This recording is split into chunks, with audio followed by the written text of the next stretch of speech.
কলকাতার পুরনো কালী মন্দিরগুলির মধ্যে অন্যতম নিমতা আদি কালী মন্দির। এই মন্দিরটি কত সালে প্রতিষ্ঠা হয় জানা মুশকিল, তবে কথিত আছে প্রাচীন এই মন্দিরে একসময় রঘু ডাকাত পূজা অর্চনা করতেন, তাই এই কালীকে ডাকাত কালীও বলা হয়।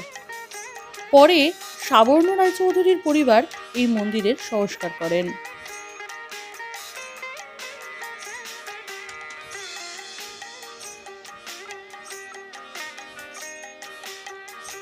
এখানে বিশেষত্ব হলো মাতৃ প্রতিমার 2টি হাত।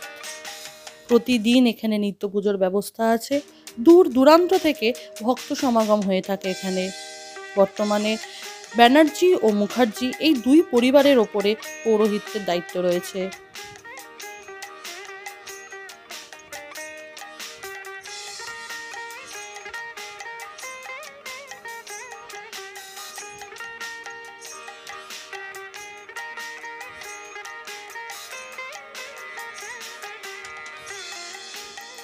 বলিকাঠ থাকলেও এখানে পশু বলি দেওয়া হয় না।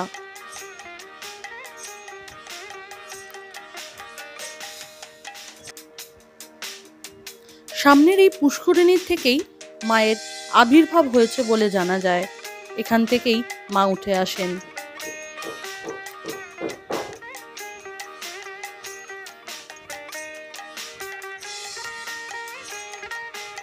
বেলঘরিয়া বা বিরাটি রেল স্টেশন থেকে খুব সহজেই এখানে আসা যায়।